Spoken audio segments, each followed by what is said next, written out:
situations. And Lord, you know who really needs help. And we ask you to bless, save, sanctify, deliver, and send us in the right direction in the name of the Lord Jesus Christ. Amen. Amen. There's Jeremy and Kit. And I hope that I don't ever have to learn her name, because I've pretty much figured out Kat. We was talking today, and she's doing good. They're getting on into church, her and Jeremy, and I appreciate that. And I was talking to her today, and she was talking about she needed to go home and take a cat nap. And I said, is that where you got your name from? Cat napping. She said, yeah. So that's it. Revelations 13. And I'm going to read some of this, and then I've got a lot of pages of stuff I want to read to you, because like I said, some of this is confusing. I know that it's dealing with kingdoms and powers. But now to exactly explain on which kingdom is which and what is what and what empire and all this, you know, I don't know. I know that it deals with the beast that Daniel saw and all the Persian and the Medes and all that was the great empires coming down. We'll see this in this other that I found today. Maybe it'll explain to you. So I'm just going to read. And I stood upon the sand of the sea, and I saw a beast rise up out of the sea, having 7 heads and 10 horns, and upon his horns 10 crowns, and upon his head the name of blasphemy. Now, this much I can tell you. Sea is a representation of people. Okay? Water is always a representation of people. So out of the sea is a multitude of people. And we can see this, that the beast always rises up. Now, having the name of blasphemy, we know that that is going to be anything that is against God. Any kingdom that is not ordained of God is a kingdom of blasphemy, no matter where it comes from. And the beast which I saw was like unto a leopard, and his feet were as the feet of a bear, and his mouth as the mouth of a lion, and the dragon gave him his power and his seat and great authority. Now I'm going to keep on reading, and then we'll go back, and I want to read some other stuff. And I saw one of his heads as it were wounded to death, and his deadly wound was healed. And all the world wandered after the beast. And they worshipped the dragon which gave power unto the beast. And they worshipped the beast, saying, Who is like unto the beast? Who is able to make war with him? And there was given unto him a mouth speaking great things and blasphemies. And power was given unto him to continue 42 months. And he opened his mouth in his blasphemy against God, to blaspheme his name and his tabernacle and them that dwell in heaven. And it was given unto him to make war with the saints, to overcome them, and power was given him over all kindreds and tongues and nations.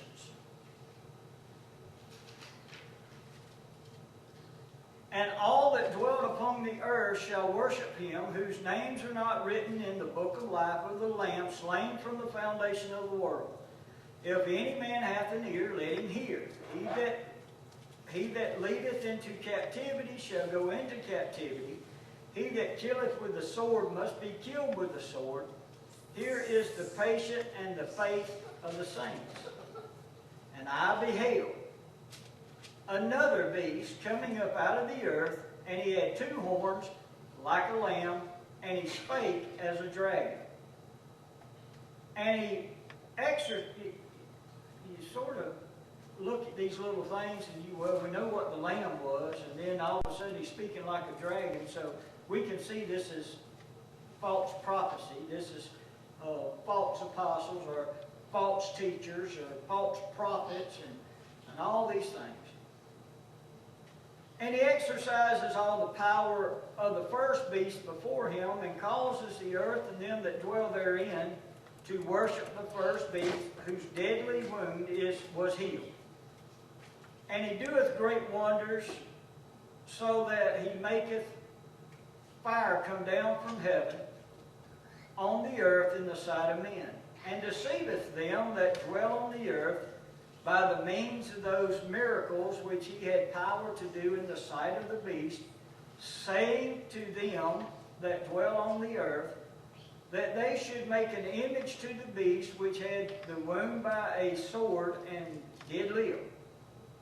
And he had power to give life unto the image of the beast, that the image of the beast should both speak and cause that as many as would not worship the image of the beast should be killed. And he causes all, both small and great, rich and poor, free and bond, to receive a mark in their right hand or in their foreheads, and that no man might buy or sell, save he that had the mark, or the name of the beast, or the number of his name. Here is wisdom. Let him that hath understanding count the number of the beast, for it is the number of a man, and his number is 666, or 666. All right. Dealing with the heads and the horns and all these things, I have to go back and scan the internet. And I went back and I found this. And I'm not telling you that this is exactly right, but what I'm going to tell you is to listen, because it does make sense to me. Because I do know that the heads are nations, it's empires, it's kingdoms, and all this. This is by L.B. Woolfolk, L-F-O-L-K.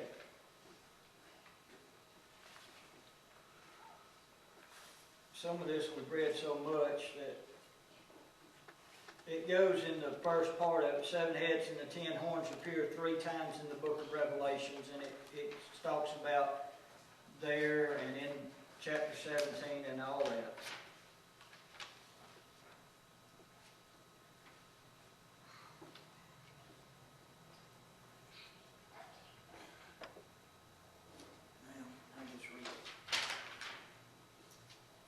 The 7 heads and 10 horns appear 3 times in the book of Revelation. In the 12th chapter upon the body of the great red dragon. In the 13th chapter upon the body of the beast like a leopard that rises up out of the sea.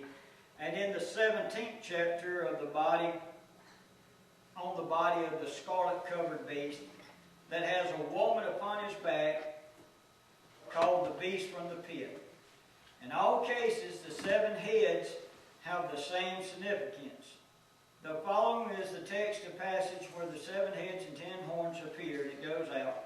So I'm going to read the last. And in the 17th chapter of Revelations, where the 7 heads and 10 horns appear upon the body of the beast from the pit, they are elaborately described by the angel to John. The following is the text of passage. So he carried me away in the spirit into the wilderness, and I saw a woman sit upon scarlet-colored beast, full of names of blasphemy, having 7 heads and 10 horns. And the woman was arrayed in purple and scarlet color, and decked with gold and precious stones and pearls, having a golden cup in her hand full of abomination and filthiness of her fornication. And upon her forehead was a name written, Mystery Babylon, the Great, the Mother of Harlots, and Abominations of the Earth. And you know what we believe that woman is. It's a false church. We believe that it's got its kingdom set up. It's been set up since Rome. It's gone out, and every denomination that has ever been has come out from her. She was the first church other than the apostles, and she took and mingled the apostles and called them St. Peter and St. Paul and St. John and Saint this and Saint that, and has blasphemed everything that is God. I pulled up the Vatican today.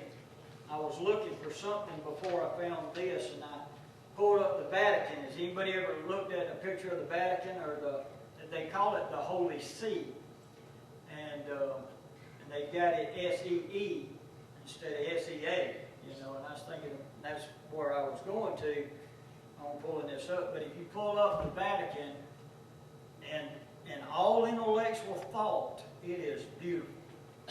It's got more money, more gold.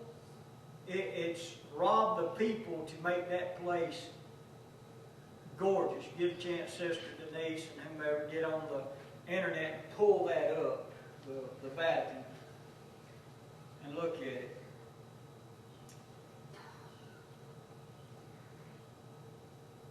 Mystery Babylon the Great, the mother of harlots, abominations of the earth. And I saw the woman drunken with the blood of the saints, and she has claimed that they have killed over 6 million, I think it is, Christians over the years.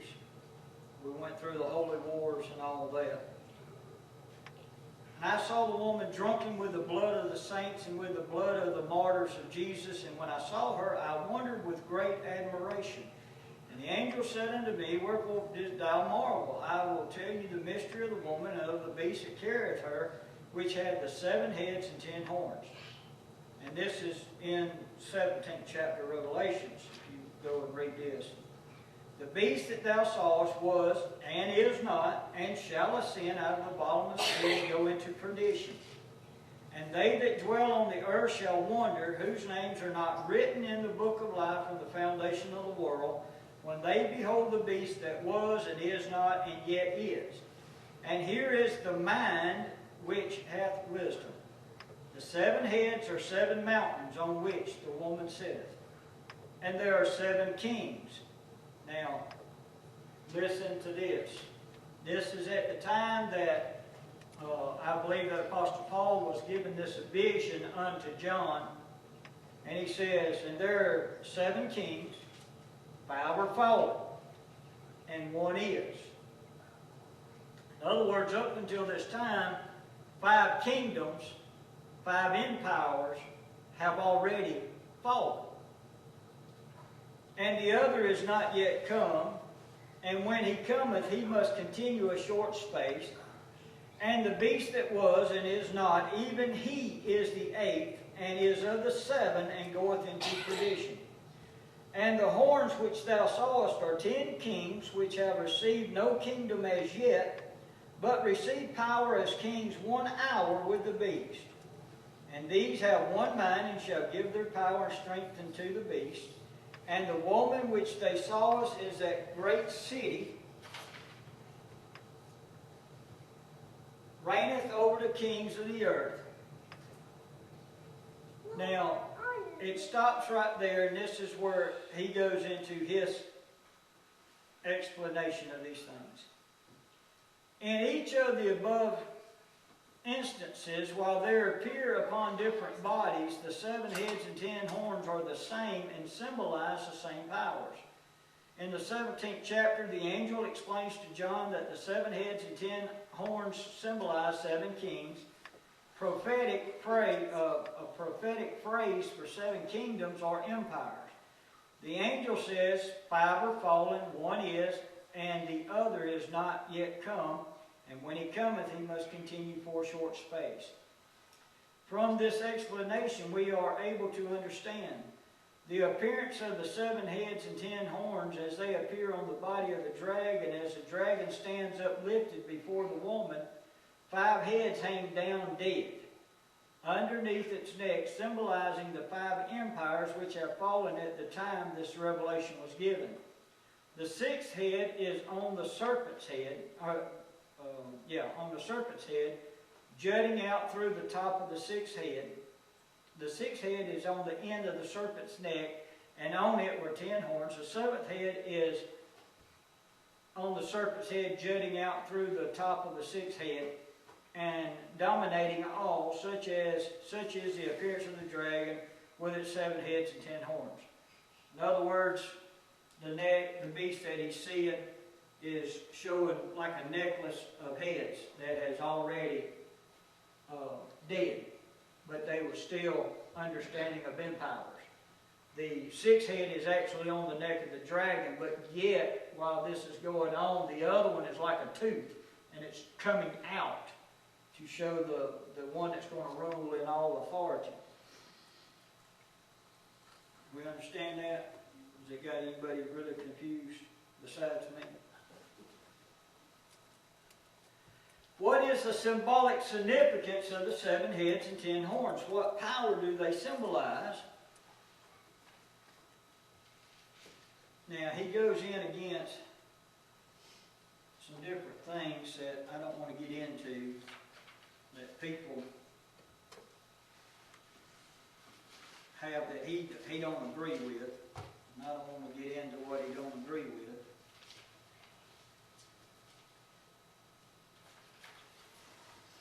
But, you know, people always come up, well, it means this, it means that, and it means this, and he goes and tells why it can't mean that.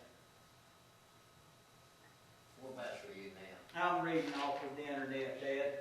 It's explaining what this symbolizes, these heads and these horns and all this. What we're looking at. The dragon is a power of the latter days. It's going to be us. This is certain. It is contemporary with the beast from the pit and all expositors, Katie. Expository. Expositories agree that the beast from the pit is a power that has not yet risen. We agree with that. I think we all agree with that. That's what we're trying to watch and see where he's at, because then we'll know what day we're in. In the great final war of the earth, just before the millennium, the dragon is engaged in the war in alliance with the beast from the pit and false prophet. And all the facts respecting the dragon in the apocalypse prove that it is a power of the latter days. The idea of making the dragon symbolize the heathen Roman Empire is perfectly absurd. It is this kind of interpretation, such a straining of all the facts of history, such a jumble of symbolism and imaginary, that has made of this grand symbol, the beast with 7 heads, 10 horns, the epithet of contempt and derision hurled by the scoffer against all prophecies. Now, what he's saying is you just can't lay it to the Roman Empire. You've got to put all from the beginning of time and bring it all in. He goes into all kinds. This man has studied out. I wouldn't even know where to go start studying this. The true interpretation of the 7 heads and 10 horns. The beast with 7 heads and 10 horns is most remarkable symbol. It is so peculiar, so complex, and yet so simple that it will not fit any powers but those it was intended to set forth. As the 4 heads of the Macedonian leopard in the 2nd vision of Daniel symbolize the 4 kingdoms into which the Macedonian Empire was divided, so here the 7 heads symbolize 7 empires. But as we might suppose from the analogy of the vision of Daniel that the 7 empires were contemporary like those of the Macedonian beast, it is expressly stated that they are consecutive. The 7 heads symbolizes 7 empires having relations with the people of God and existing from the earliest times down to a time yet future of these empires. 5 have fallen at the time of the vision. In other words, they had some dealing with God's people. And we find out that most of them had bad dealings with them. First, the exposition of the first 5 heads. The first 5 dead heads hanging down under the neck of the dragon symbolizes 5 empires that have fallen at the time the revelation was given. 5 are fallen. The first dead head hanging down under the neck of the serpent symbolizes the Egyptian Empire, which under the 18th dynasty, as we learn from the records of the Egyptian monuments recently deciphered, extended over Western Asia beyond the Euphrates and the Tigris. It was the 19th dynasty which persecuted Israel. The Pharaoh of the persecutions under which Moses was born was the second king of the 19th dynasty. The Pharaoh of the Exodus died at Memphis some 20 years after that event, with his Asiatic empire all lost, and with Egypt divided between himself and two rival kings who reigned in the Delta. The great Egyptian empire fell before the judgments of God visited upon Egypt for the deliverance of his people. So we know what kind of trouble Egypt had after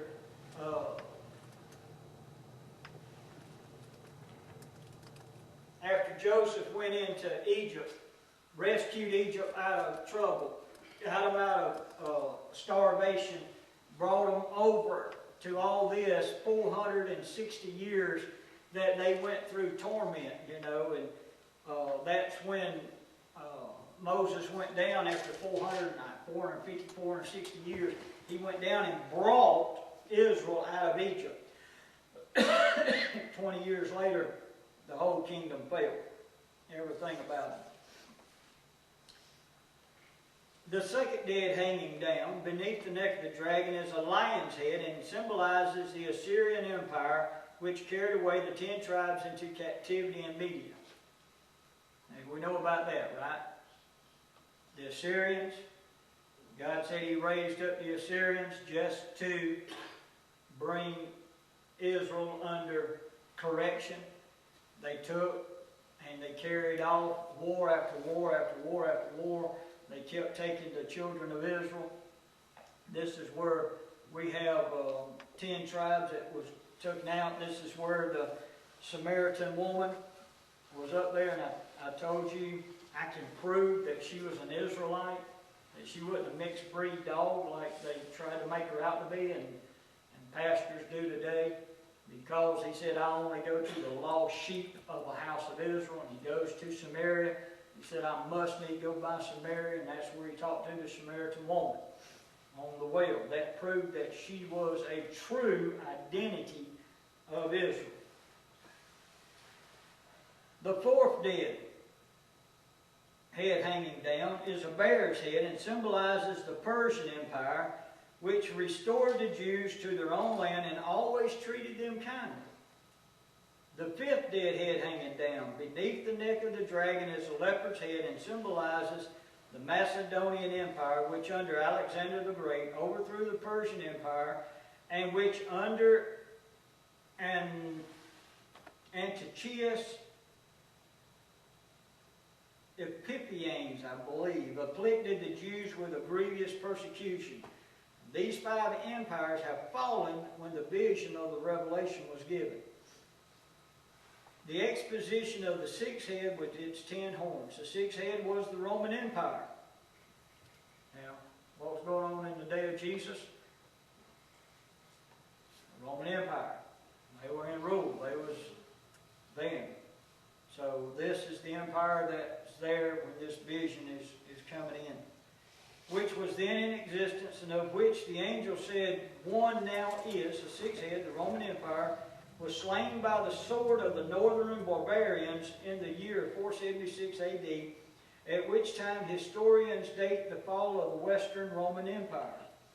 The northern barbarians planted their kingdoms in the territories of the Roman Empire in the year 476 AD, the very year of the fall of the Western Roman Empire.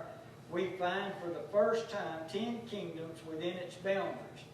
In other words, here's your 10 horns that's come up. They took and defeated the one Roman Empire, and out of that they set up 10 different kingdoms into this one. In the eye of the prophecy, the Babylonian, the Persian, the Macedonian empires continue to exist geographically after their fall as political powers, just as Ireland and Poland are still recognized as having a geographical existence after they have ceased to be a political power. According to prophecy, the Roman territory was that part of the Roman Empire which was not covered by the Babylonian, Persian, or Macedonian empires. The territory extending from the head of the Adriatic to the Danube, and thence westward within the Rhine and the Danube to the Atlantic and the Mediterranean, and including England and part of Scotland. Now this may just be boring to you, but if we get an idea that this is all talking about kingdoms that were set up, and we can see where we're at, and what's going on, and where we're headed.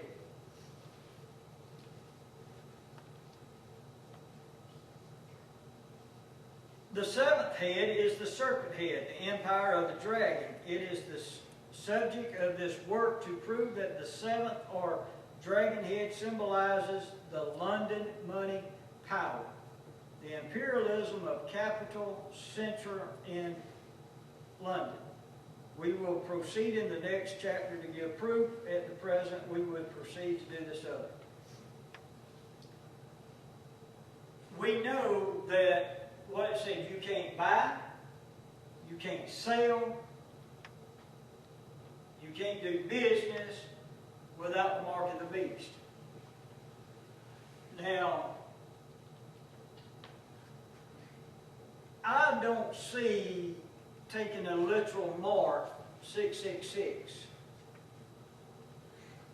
But it could be that chip that goes into your right hand or your forehead. The chip would hold every bit of the information that you have about you. Just like you talk about animals and stuff, they put that chip in there now to make sure that can't nobody steal your dog, and if anything's wrong with it, it's right there. You scan that thing, it pops it out. They have tried to put it in children being born. They want to mandate it that it's mandatory that all children born have a chip put under their skin. We know that. That's been trying to be put into law. We know that Hillary and Bill wanted a complete monetary money system of no cash, a cashless society when he was president. It didn't work. We see that, and that's not in here, I'm just talking now. We see that Obama, of what he's trying to do, is turning right back around and trying to bring things under this order. We turn around and we see Obama at Mandela's funeral the other day shaking hands with our enemies.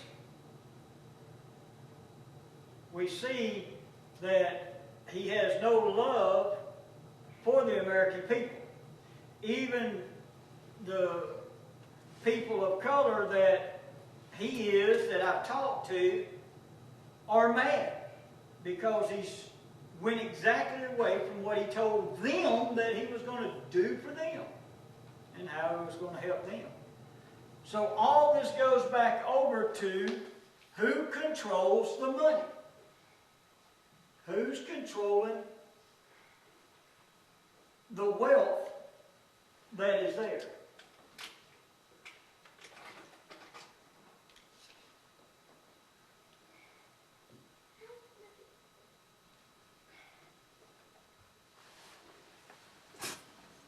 After explaining to John the 7 heads and 10 horns, the angel goes on to give an explanation of the scarlet beast, the beast from the pit.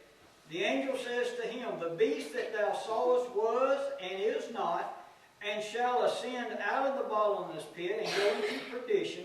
And he says again, the beast that was and is not, even he is the 8th and is the one of the 7. We know that that scripture is simply saying what was and then was destroyed is going to rise up again. It's like Dad was the pastor of this church. Then I became the pastor of this church. I can't wait for him to do it again. I want to give it to him. You know, you be the pastor. You know, that would be, you know, wounded in the head, you know. know, he went through all these singles and all this and give it back to him. You know, it's like, go at it again. You know, let me have it. But that's an empire that was, then wasn't, and then is. Now, the Roman Empire was crushed out. What did the whole world gaze at just a few months ago? Who was going to be the next? No, that, what do you call him, the pontiff? Yeah. Who was going to be over the Roman Catholic Church? I get so amazed at people, how they get caught up in this kind of stuff. And they just got to know. You ask them, they're not Roman Catholics. So why do they care who is? Because they're attracted to that beast. They're attracted to that. They're attracted to that inert man, thinking that he is God on the face of the earth. Well, the same thing as they enter in to that service, enter in. And that makes us, most time, some of it could go back and come back, but this here is hitting, it's trying to overtake the other. Right. This shows that the beast from the pit rises after all the other 7 empires have risen.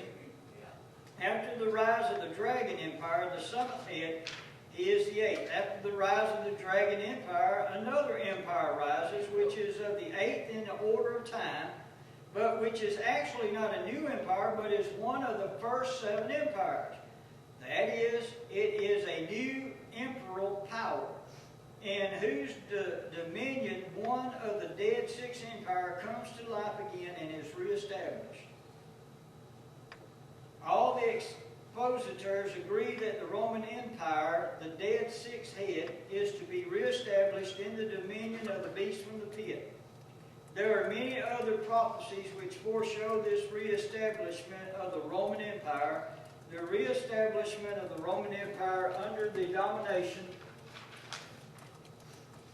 of the beast from the pit is set forth with a great clearness in the 13th chapter of Revelations, and also is the first and second vision of Daniel.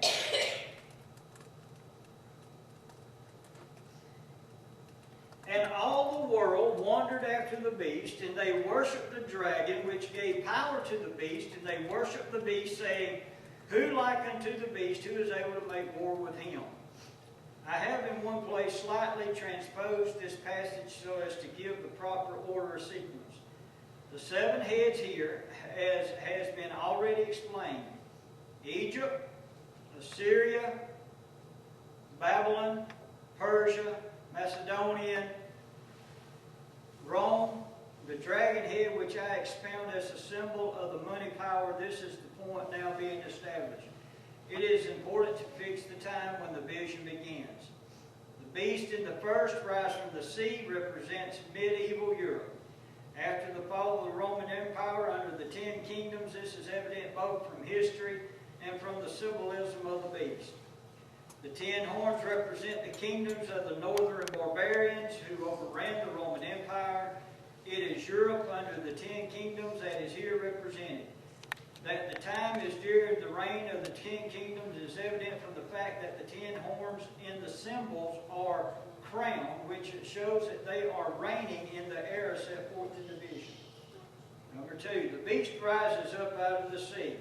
The sea is a prophetic image frequently employed to represent a chaotic condition of society in which the elements of social life are unsettled. What's going on now? What is the social life now? I was talking to a guy Sunday at the church, and we was talking about things, and he was talking about a certain preacher not a couple of miles from here, And he said, Greg, he said, well, Brother George just said it was like just going to a big country club. And I said, yeah, brother. I said, I know of churches right here in our county that you go and get your breakfast, and then you go in there and sit down in the Sunday school class and eat while the teacher, in the church, while the teacher is teaching Sunday school. You get your coffee. And he said, yeah, they sell Coca-Colas and coffees and all this, and you just drink it while the service is going on. You know, and this guy has traveled these places.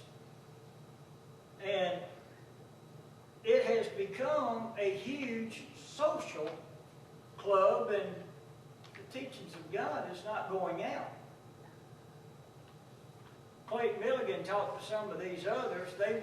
Actually, I believe they might have went to Clayton, him being a pilot and everything, but he told me that 5 or 6 of the pilots of Atlanta down here at the big airport got together and started doing churches. And they asked him why, and they said, because it's big business. Big churches are big business. So, it's all about that monetary value. That'd be authority.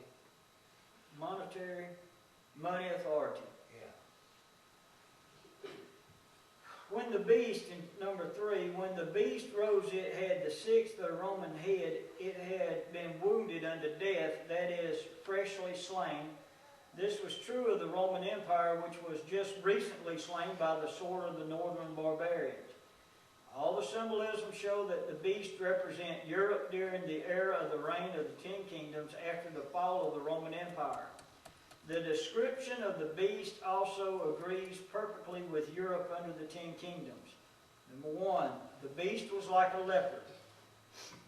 In the Macedonian leopard, Daniel, the spots indicate the great number of Grecian states that entered into the Macedonian Empire.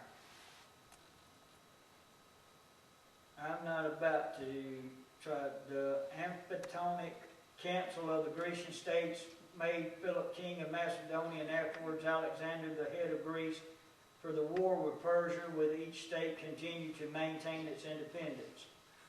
So here the spots of the leopard indicate the 10 kingdoms of Europe, which have maintained a sort of loose combination through their community of religion and interest, but have always maintained their independence as separate states. They were combined during the Crusades by a common religious enthusiasm, and all through the Middle Ages they were united in their allegiance in the papacy, which is your Roman Catholic ordeal. In modern times, community of interest has caused them to combine against any preponderant nation to maintain the balance of power.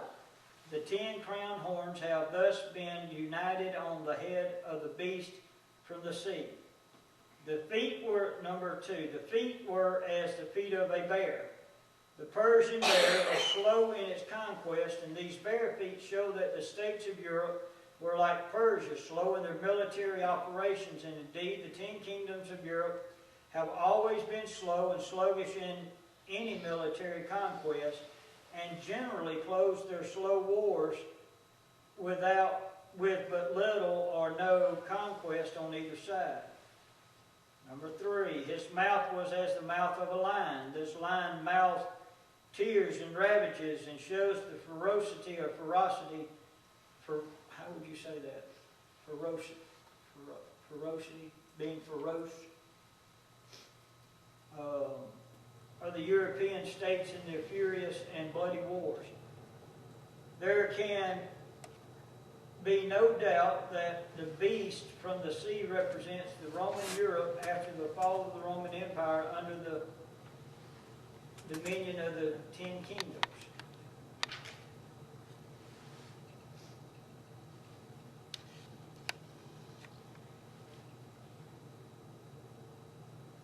The seer defers the mention of the deadly wound until he speaks of the healing of the wound. This is talking about Revelations again. symbolizing the restoration of the slain Roman head to life that reestablished of the Roman Empire. After the healing of the dead sixth head, that head which was restored to life is the beast from the pit. This fully explains the symbolism of the beast from the pit, and that gives me an idea when it's talking about the, y'all heard people talk about that the head was wounded, and but he was killed, and then he come back to life. Some thought it would be that Iraqi, like who? John Kennedy. Some thought it would be lately this Iraq leader, that he would come back to life, but it's not been that. It's not an individual. It's an empire that people's going to fall to, as they did with the Roman Empire. I mean, they ruled the world. They had everything until Alexander the Great come by. They had it all.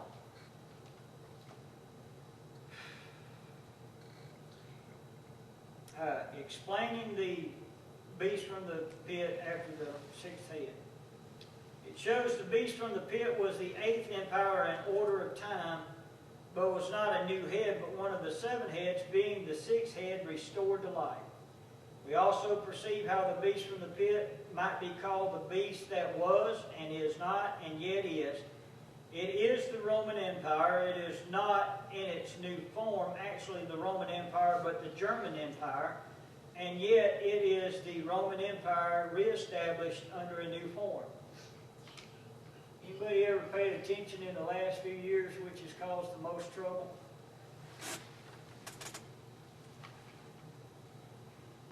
Who started World War I? Who started World War II? It's all in that part of the country. Who is giving us the most trouble right now? Russia, which is their neighbor. Thought about it?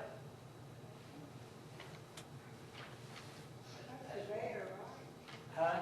Russia is the bear, right? Yeah. I think it's going to come back here in a minute and say Prussia.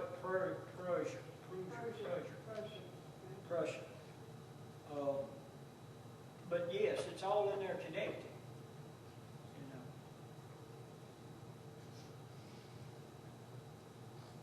It seemed like that thing had fallen. Fluke, more or less fluke, while it's getting ready. It's hid itself well. It has hid itself well too. I mean, this man had to go through all kind of studying, more than Christian has. Isn't that right, Christian?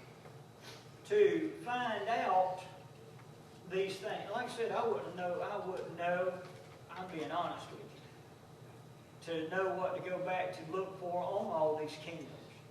And to understand that, I've always known, and I've told you, that it was dealing with empires. It's dealing with the money situation, the monetary value, who's going to be in rule, and they want all that to them.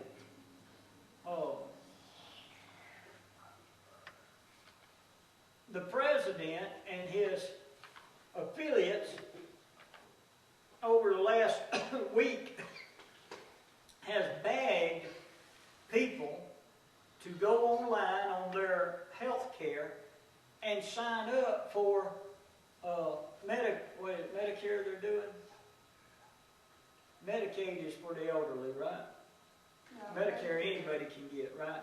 Medicare is for Social Security people. So Medicaid is the other one. Mm-hmm. So he's begged them to go online and get Medicaid, and even if they had insurance, go see what you can get for free, to drag everybody in on this thing. Because if you've got them under your system, you can rule and reign. You got them under your authority. And that's what this whole thing is about.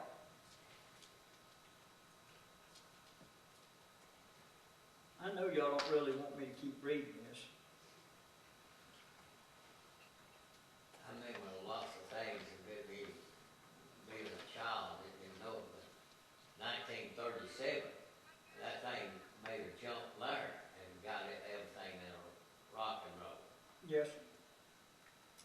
1929, it took 50 years for America to come out of 1929, the crash. It took 50 years.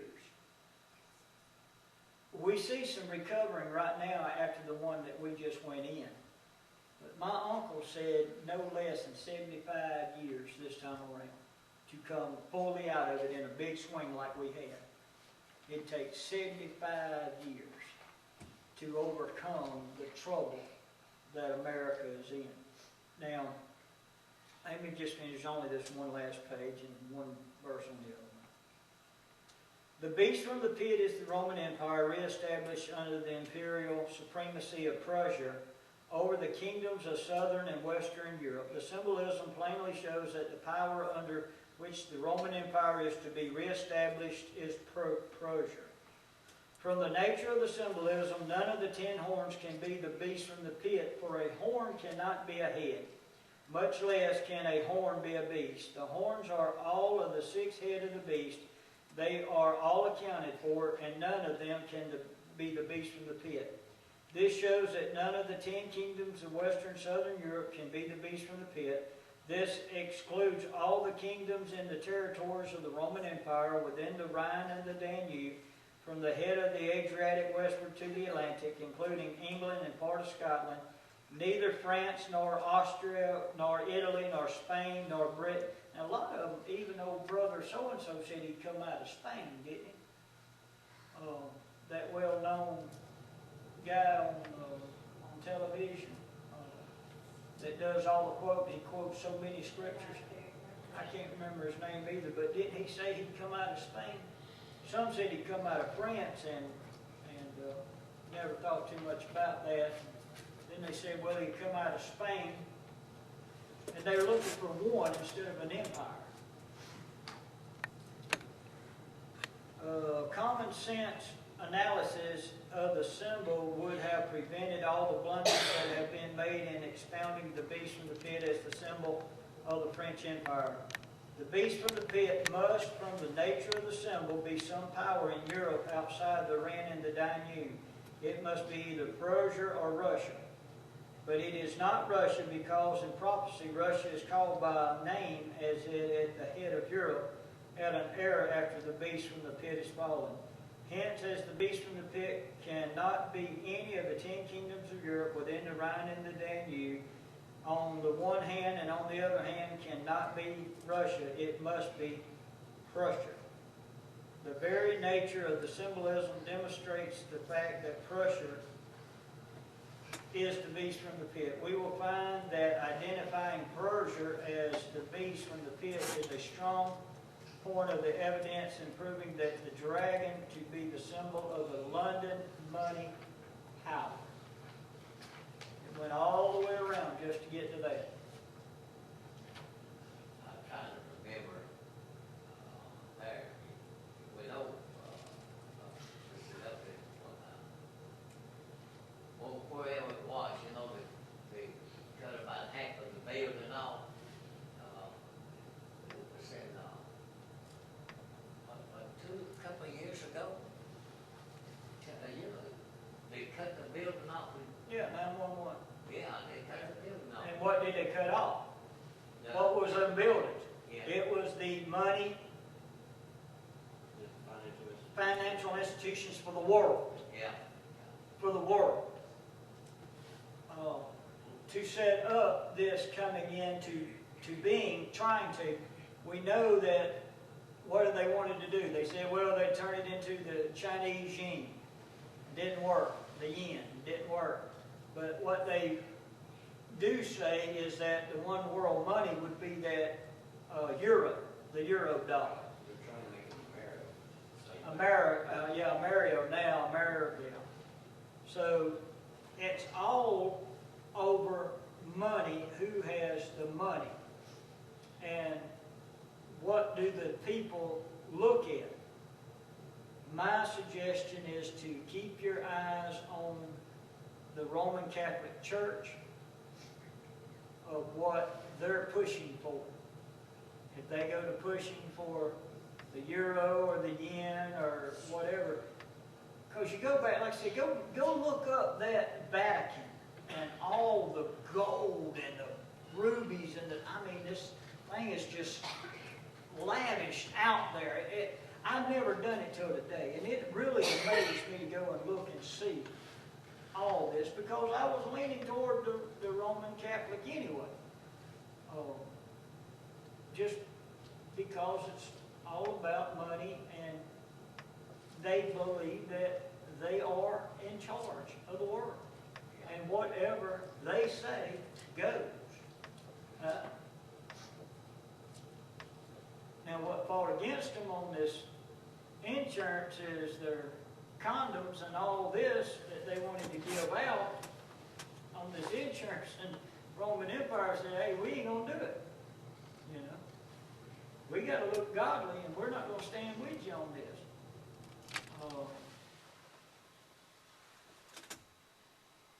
You go into a lot of things that Dad's told me over the years about certain great ministers that's supposed to be the #1 minister in all the United States of America, bowing down and kissing the Pope's ring. And you know what that means when you kiss the Pope's ring. You call him supreme, and you give everything that you have to him. You come under servitude to him. And it was said, Dad told me, and I heard from other ministers over the years, that he said, you bring them in from everywhere else, and I'll bring them in from America. But they'll all be under you. You know, Dad said that he knows he saw it when he bowed down and kissed the ring of the Pope. We know that this authority is what we have to watch and keep our eyes on. Because the people, what did the Bible say? It would deceive the very elect if it was possible. Mm-hmm. The very elect is not going to be deceived by the Roman Empire or her daughters. What is her daughters? The denominations of the world, or of America. Because they teach damnable doctrines, they teach false doctrines. They will not give you the doctrine of the Lord Jesus Christ and bring it straight out of this book. They say, well, it's okay to do this, it's okay to do that, you don't have to do this, you don't have to do that. And when you look at a person that is not going by the Word of God, but by what they think, and you find yourself in trouble. Whether it's me or anybody else, you know, you find yourself in that. And I told him the other day, we was talking about Sunday, about people, well, I made this statement, I said, people that have followed a preacher that has passed off the scene, and they believe that he was the only one that had the Word of God, they ought to go to that person's grave, dig the grave up, climb down inside of it with them, and be buried. Because they are dead. They'll never receive anything from God because that preacher's dead. You know, and it wouldn't matter. And the brother said, Brother Greg, I noticed that when a man thinks too high of himself, or the people think too high of a man, God takes him off the scene. When they begin to watch a man, that God will take him off the scene. I said, that's right. Don't look at me. Matter of fact, talk evil against me. I said, say all the bad things you want to say. I said, don't look at me, because I'm not going anywhere. Any questions? I'll try to do my best to answer it. Well, it takes a lot to study.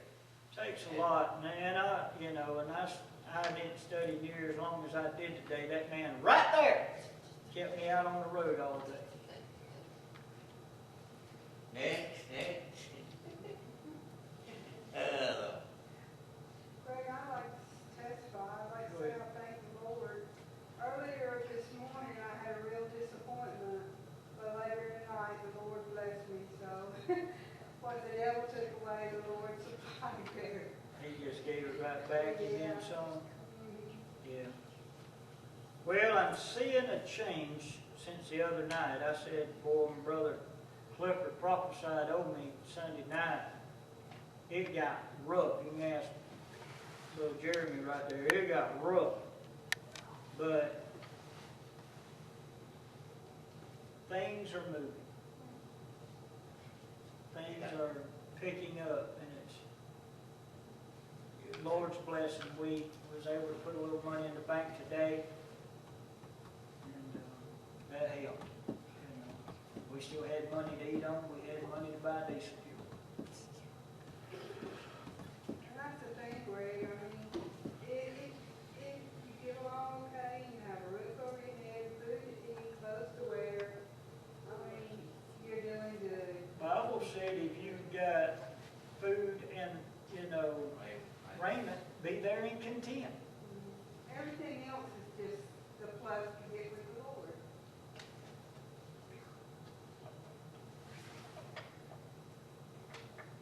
He will provide. He shall reveal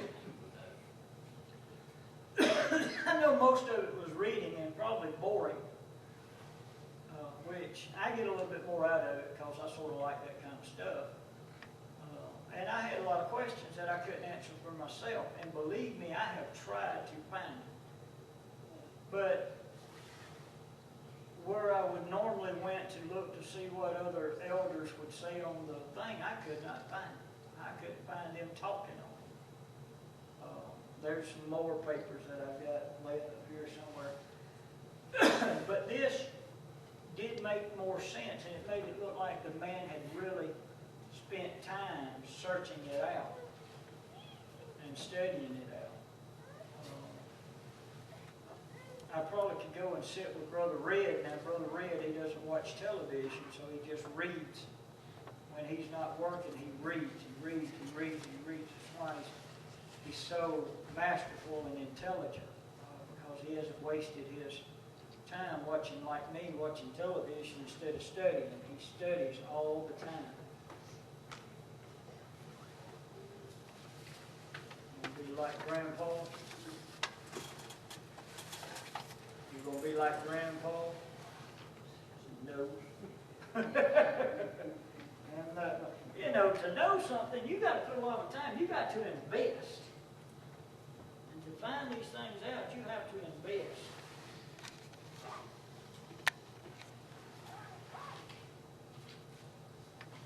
And like I said, next week we won't do it again.